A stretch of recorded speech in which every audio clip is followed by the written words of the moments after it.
अस्सलाम वालेकुम टॉरियंस, मैं हारिस अज़मी प्रोफेशनल एस्ट्रोलॉजर आपकी खिदमत में हाजिर हूँ इस हफ्ते की एस्ट्रोलॉजिकल रिसर्चेस के साथ।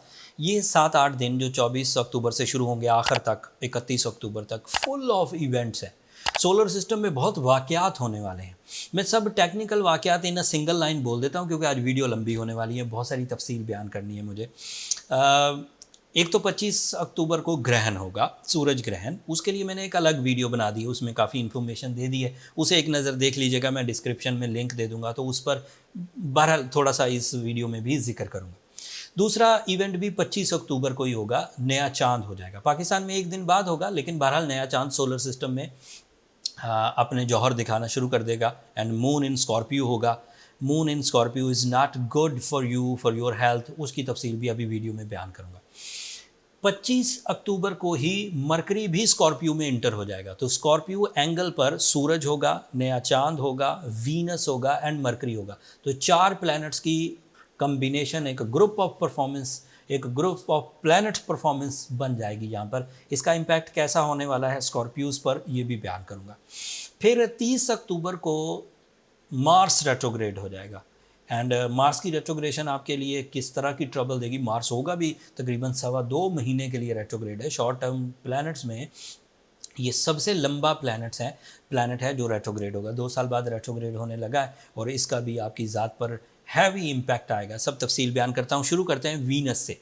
वीनस इस वक्त 23 अक्टूबर से, पिछले हफ्ते के पहले दिन से तकरीबन ये आपके 7th एंगल पर है। This is ideal for you.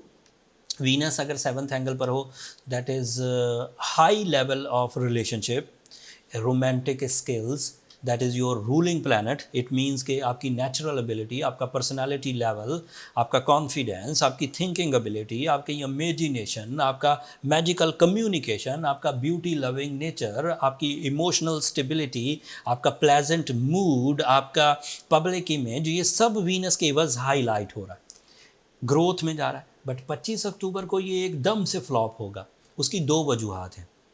एक वजह तो सूरज को ग्रहण होगा एंड दूसरी वजह कि मून इन स्कॉर्पियो होगा। इन दोनों वजूहात से it is very possible and it is experience based prediction on the behalf of astrological rules के वीनस सूरज के बहुत क्लोज होगा, सूरज को ग्रहण होगा, नया चांद होगा। तो इससे इमोशनल डिज़ायर्स बढ़ेगी, लेकिन वो डिज़ायर सेंसिटिव साइड पर होगी। मतलब आप शिकायत ज़्यादा करने लग जाएंगे, आप सोचने ज़्यादा लग जाएंगे, सोचों में मनफीपन होगा, शिकायतों में खाम खा की शिकायतें होंगी। खाम खा की शिकायतें लव लाइफ से रिलेटेड होंगी। दैट मीन्स कि आप अपने लव वन के साथ कुछ हेजिटेटेड बिहेव कर सकते हैं। क्योंकि ये अब इंफॉर्मेशन आपको मिल गई है, इसलिए आपको केयर करना चाहिए ऑन दोज डेज जब ग्रहण के असरात आपके दिमाग को शेल कर रहे हों, फॉगी कर रहे हों, नॉन डिसाइसिव कर रहे हों। जब वीनस का सूरज के करीब आकर कंबस्ट होने की सिचुएशन पर हो, जब वीनस आपके 7th एंगल पर आपके रिलेशनशिप को कमज़ोर कर रहा हो, तो इससे हाउस वाइफ्स को बड़ी एहतियात बरतनी चाहिए। इससे किसी आदमी को अपने लव लाइफ के डिसीजन, किसी को प्रपोज करना या प्रपोजल को एक्सेप्ट करने के लेवल पर हो, तो एहतियात से मीटिंग्स करनी चाहिए, स्पेशली टॉरियन फीमेल्स को। तो उनका जो कंप्लेन लेवल है, उनका जो इरिटेशन है, वो किसी भी टाइप की बात से ट्रिगर हो सकता है, वो किसी भी बात से इन्हेंस हो सकता है और उससे रिलेशनशिप डम्पी बम्पी हो जाए, कुछ दिनों के लिए ही नाराज़गियाँ पैदा हो जाएं। वो भी क्यों हो, जबकि हम उसे डील कर सकते हैं। फिर वीनस का कमज़ोर होना, कंबस्ट होना या सूरज के ग्रहण के अंडर आना आपके लिए हेल्थ को भी अनस्टेबल कर सकता है। हेल्थ अनस्टेबिलिटी ज़्यादा लंबी नहीं चलेगी, 6-7 रोज़ पर मबनी होगी। एंड उस हेल्थ स्टेबिलिटी में आप थोड़ा अपने आप को सेंसिटिव सा फील करेंगे।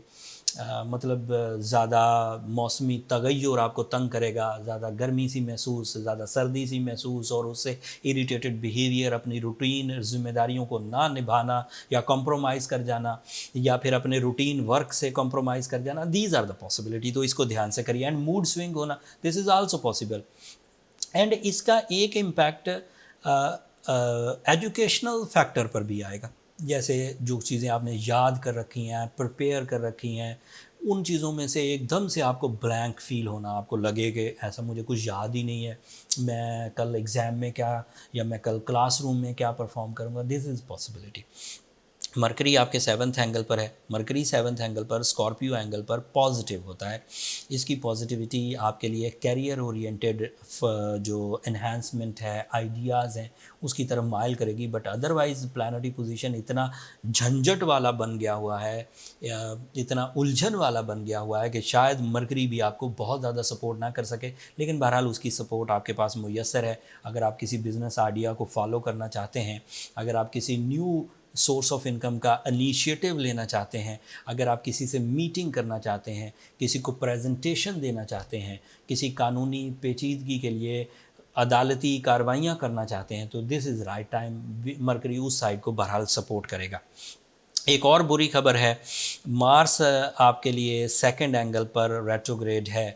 मार्स वैसे रेट्रोग्रेड हो जाएगा, मतलब 30 अक्टूबर को, ये 10 जनवरी तक रेट्रोग्रेड रहेगा 2023 तक। सो मार्स की रेट्रोग्रेशन आपके लिए एक तो एनिमी बिहेव को बढ़ा देगी, लोग खामखा अपोजिशन करेंगे, आपकी बातों को खामखा इरिटेटेडली लेंगे, आपके बारे में राय गलत कायम करेंगे, आपकी लैग पुल करने की कोशिश करेंगे, इस तरह की सिचुएशन। एंड दूसरा, क्योंकि मार्स आपके 7th एंगल का भी रिप्रेजेंटेटिव है, 7th angle is a angle of relationship, is an angle of family life, it is an angle of life partnership, it is an angle of इत्तफाक, बरकत, खैर।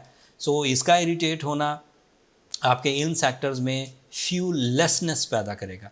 And उससे क्या होगा कि जो चीज़ें बड़ी फर्मली नेचुरल फ्लो पर ही अच्छी चल रही थी, इत्तफाक पैदा हो रहा था, मोहब्बतें पैदा हो रही थी, बॉन्डिंग स्ट्रॉन्ग हो रही थी, रिलेशनशिप स्टेबिलिटी थी, एक दूसरे से फ्रैंकनेस थी, ज़हनी हमांगी, उन सब चीज़ों में अब नेचुरल फ्यूल डिक्रीज़ हो जाएगा। अब अगर नेचुरल फ्यूल डिक्रीज़ होने के बावजूद आपकी मोहब्बत बहुत है, नेचुरल फ्यूल डिक्रीज़ होने के बावजूद आपके अंदर स्ट्रेंथ है, आपके अंदर फिज़िकल एबिलिटीज़ हैं, तो आप उसे मैनेज कर जाएंगे। नेचुरल फ्यूल कुछ महीने ना भी मिले तब भी जितने महीने मुयस्सर आया था, पिछले पिछले मतलब 9 महीने से हमारे पास मुयस्सर है, अगर अगले 2 महीने तक मुयस्सर नहीं, तो वो जो 9 महीने वाले रिजर्व्स हैं, जिनकी वजह से आपने मोहब्बतें बनाई, फैमिली वेलफेयर जनरेट की, फिज़िकल स्टैमिना जनरेट किया, पब्लिक इमेज जनरेट की, तो अब उसकी कमज़ोरी आपको तंग नहीं करेगी। लेकिन अगर पिछले 9-10 महीनों में आपकी कोई परफॉर्मेंस नहीं थी, आप जिस्मानी तौर पर लागर थे, आप जहनी तौर पर कॉम्प्रोमेटिव थे, आप रिलेशनशिप में स्ट्रगल कर रहे थे, तो फिर जैसे ही ये रेट्रोग्रेशन शुरू होगी, आपके लिए ट्रबल मेकिंग इन्हांसमेंट आ जाएगी। तो फिर उसको खंदा पेशानी से लीजिए, फिर सब्र कीजिए, टॉलरेट करिए या काउंटर करिए। काउंटर करने के लिए जो एस्ट्रोलॉजिकल रेमेडीज़ हैं, उनमें एक तो एमरल्ड काफ़ी मुफीद है। एमरल्ड की केमिस्ट्री आपके अंदर लीडरशिप क्वालिटी इन्हांस करेगी, एमरल्ड की केमिस्ट्री आपका पेशेंट लेवल इंक्रीज़ कर देगी, एमरल्ड की केमिस्ट्री उसका केमिकल फार्मूलेशन आपके अंदर जो इमोशनल सिकनेस है उसे दोबारा बूस्ट अप करके पैशनेट कर देगी। तो वो जो वीकनेसेस एस्ट्रोलॉजिकली आने वाली हैं, उसे आर्टिफिशियली एमरल्ड से कवर किया जा सकता है। एंड दूसरा जो स्पिरिचुअल रेमेडी है, उसमें सूरह शम्स एक ऐसी सूरह है जो टाइम बिहेवियर्स की सेंसिटिविटी को रिपेल करती, पीछे धकेल देती एवरेजली। अगर आप बहुत सीवियर सिचुएशंस में नहीं हैं, तो आपको 5 दफ़ा सूरह शम्स पढ़नी चाहिए, एमरल्ड के 8 से 10 कैरेट पहनने चाहिए। अगर आप सीवियर सिचुएशंस में हैं, तो then you need the next level of remedies, और उसका पहला स्टेप ये है कि अपनी बर्थ चार्ट कैलकुलेशंस की तरफ जाइए। उसके लिए ये नंबर नीचे चलते रहते हैं, आप इन पर रब्ता करके अपने लिए टाइम ले सकते हैं, बट वो फ्री फोरम नहीं है। एटोरियंस होपफुली आप अंडरस्टैंड करेंगे। मैं जल्दी से इन सब चीज़ों को सम अप कर देता हूँ ताकि आप चीज़ों को समझ सकें। एंड देन फिर एंड पर जो रेमेडी है वो तो यही है, एमरल्ड जिसे ज़मुरद कहते हैं उर्दू में, एंड सूरह Shams 5 times in a day, और सफ़ेद रंग की चीज़ों को सदका करना आपके लिए अच्छा रहेगा। सम अप करने के लिए आपका रूलिंग प्लैनेट सूरज के साथ है, अच्छी पोजीशन पर नहीं है। 25 तारीख को सूरज को ग्रहण लगेगा, ये भी अच्छी सिचुएशन नहीं है आपकी मेंटल स्ट्रेंथ के लिए। मरकरी जो है वो सिर्फ अच्छी पोजीशन पर है, और उससे आप अपने नए कारोबार का आगाज़ एंड एजुकेशनल एक्टिविटीज़ कर सकते हैं। मार्स की कमज़ोरी आपको रिलेशनशिप में भी क्राइसिस देगी एंड अपोजिशन को भी बढ़ा देगी। एंड सूरज और नया चांद भी होगा, और वो भी मून इन स्कॉर्पियो है। सो मून इन स्कॉर्पियो रूल्स के मुताबिक कमर दर अकरब जिसे कहते हैं, कमर दर अकरब हो तो this is not a good position for emotions, for spirituality. इससे आपके बिलीव्स शेक होते हैं, आप जिन चीज़ों पर अपना एतमाद करते हैं उन चीज़ों के एतमाद में भी कमी आ जाती है, आपको शक पैदा होने लग जाता है। सो ये मून इन स्कॉर्पियो, तो ये सब सिचुएशन अगले 7-8 दिनों में आपके सामने आएगी, 24 तारीख से 30 तारीख तक। तो आपको केयरफुल रहना है, आपको अपनी करेज को एक जगह जमा करना है, अपने विजडम को एक जगह जमा करना है, अक्ल ज़हानत से डिसीजंस लीजिए, रूटीन लाइफ मत गुजारिए, रूटीन लाइफ में हिजान आएगा, ये तय बात है। अब मुझे इजाज़त दीजिए, ये जितनी बड़े इवेंट्स हैं सोलर सिस्टम में, ये बड़े हैं, ये एक वीडियो में 6-7 मिनट में कवर नहीं हो सकते थे, मैंने समेटने की कोशिश की है। अगले दफ़ा जब मौका मिलेगा तो फिर इसको डिफ़ाइन करने की कोशिश करूँगा इन कमिंग वीक्स, या इनके लिए अलग वीडियो बनाने की कोशिश करूँगा। अब अगले हफ्ते तक के लिए मुझे इजाज़त दीजिए, अपनी दुआओं में मुझे ज़रूर याद रखिएगा, चैनल को सब्सक्राइब करना मत भूलिएगा। अगले हफ्ते तक के लिए अल्लाह ने के बाद।